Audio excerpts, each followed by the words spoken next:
Conta pra gente seu bairro, sua cidade, onde você nasceu, o que você faz da vida. Bora? Começar do começo, então. É isso aí, começar do começo. Bom, então, assim, eu acho que pouca gente sabe desse detalhe, né? Mas nem sempre. Eu morei aqui no Brasil, eu nasci nos Estados Unidos, meus pais foram pra lá em busca de novas oportunidades, de uma vida melhor pra nossa família. E aí eu nasci, né? 5 anos depois a gente voltou pro Brasil e a gente teve, assim, um choque de realidade muito grande, né? Tanto eu quanto minha irmã, meu pai, minha mãe, porque a nossa vida lá era muito diferente. Os meus pais tinham um trabalho muito suado, mas eles ganhavam muito bem. Pra isso, sabe? Era uma qualidade de vida muito bacana. Mas, assim, tive uma infância maravilhosa, não tenho nada a reclamar, apesar da nossa situação financeira aqui no Brasil nunca ter sido muito boa, sabe? Mas nunca faltou nada em casa, então realmente não tenho nada a reclamar. E essa nossa situação piorou muito quando a minha irmã entrou para a faculdade de medicina, né, particular. Nem se juntasse os 2 salários, né, da minha mãe e do meu pai, dava para pagar metade da mensalidade dela. Então, realmente, assim, era muito apertado. Mas como a nossa prioridade lá em casa era nos estudar, todo mundo foi realmente dando um pouquinho de si, dando o que podia. E a gente foi conseguindo levar isso com, assim, muito estresse, muita frustração, muito perrengue em casa. E eu, desde novinha, via aquilo e sabia que aquilo ali não era certo. Entendeu? No meu subconsciente eu já pensava que eu tinha que fazer alguma coisa para mudar aquilo ali, desde muito nova.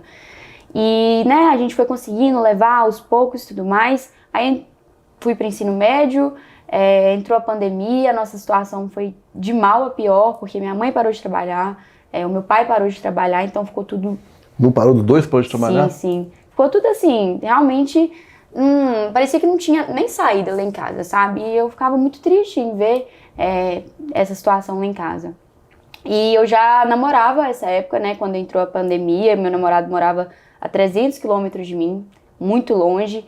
É bem longe, E viu? ele também ficou desempregado, então assim, ficou muito difícil pra gente. Pô, lascou tudo, todo mundo desempregado, lascou tudo, todo mundo... lascou tudo. E aí ficou muito difícil, foi quando eu decidi empreender. Pela primeira vez, com meus 15 anos de idade, eu abri uma lojinha de lingerie, inclusive com a minha irmã, que ela também estava atrás de um dinheirinho, estava atrás de nos ajudar de alguma forma. Você abriu lá no... Porque pra quem não sabe, é do interior. Sim, é lá Gouveia, gente, bem pequenininho, viu? Não tem nem 15. Como é que chama lá? Gouveia.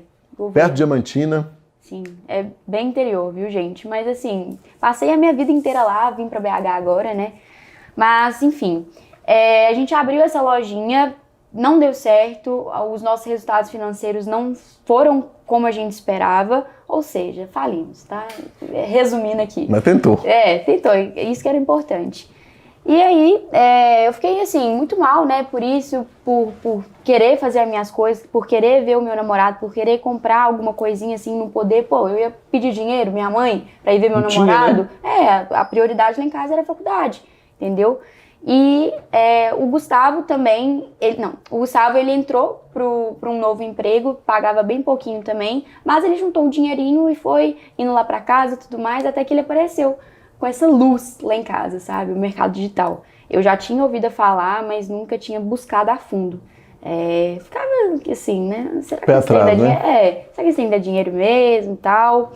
E aí ele me mostrou muito animado, inclusive era um amigo dele que estava fazendo um treinamento, e ele me mostrou tudo aquilo, eu me interessei, fiquei meio assim receosa, mas um dia depois eu decidi fazer o treinamento. Inclusive, eu não tinha dinheiro, tá? Detalhe. Inclusive, eu passei esse treinamento no cartão dele e não paguei até hoje, tá? Vou pagar, amor. Vou pagar 12 vezes. Aí você comprou um curso, um treinamento? Sim, que me ensinava, assim, do zero ao avançado sobre o mercado digital. Fui aplicando, fui dando ali mesmo o meu melhor, entende? E assim, eu realmente aplicava as estratégias muito bem e tudo mais, só que eu não dava o meu máximo. Eu tinha esse defeito de não dar realmente o meu máximo, sabe? Sabe quando você fala assim, então assim, eu sabia que se eu quisesse chegar num lugar, eu tinha que batalhar todo dia pra chegar lá, todos os dias da minha vida. E, enfim, eu fui juntando um dinheirinho e fui pra casa do Gustavo pela primeira vez. E os amigos dele tinham um network muito, muito legal, sabe? Todo mundo já tava ingressando no mercado digital também, então eu ficava assim, admirada com aquela conversa, com aquele network, eu, assim, preciso daquilo ali pra minha vida. E foi quando eu voltei para casa decidida que eu ia fazer o meu jogo virar. Que eu ia realmente dar o meu máximo todos os dias para fazer que, assim, meu jogo fosse realmente muito foda. E aí eu comecei a trabalhar com parceria, eu até esqueci de falar isso, mas eu juntava meu dinheiro, tá? Eu não ganhava dinheiro e já saía gastando, não. É muito importante, pessoal. Seu primeiro dinheirinho, gasta ali, assim, com coisa básica, sabe? Mas investe para realmente você ter um retorno depois. E aí eu reinvesti esse meu dinheiro em parceria, fiz muita parceria, parceria muito grande, e isso começou, meus resultados começaram a crescer bastante. No meu primeiro mês, eu fiz R$ 1.600, se eu não me engano. No segundo, uns 2.000.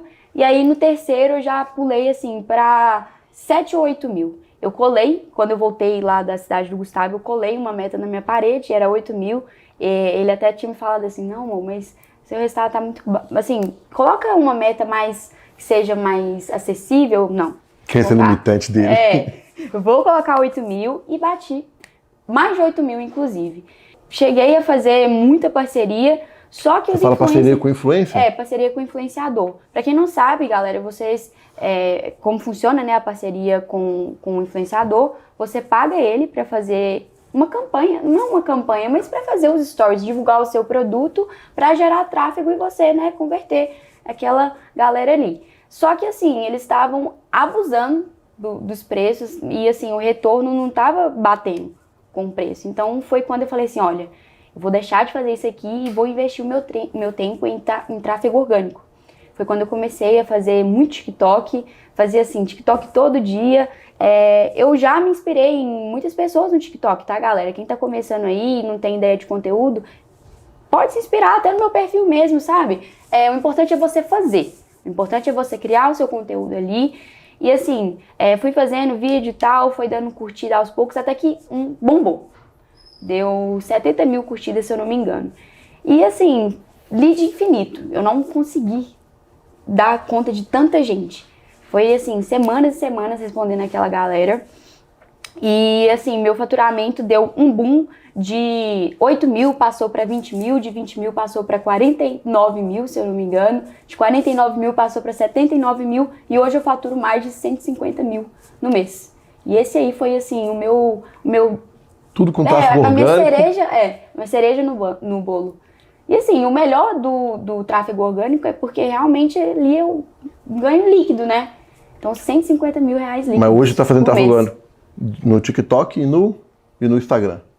Sim, eu faço, na verdade, eu costumo fazer os vídeos no TikTok, eu salvo ele e posto no Reels também, que é uma boa forma também, tá, galera? Você tem que entender o seu público, sabe? Se seu público gosta daquilo ali, pode postar aquilo ali. E eu já viralizei muito vídeo lá no Reels, com vídeo do TikTok também, vídeo que não viralizou no TikTok, mas viralizou no Reels, entendeu? Então tudo é tentativa.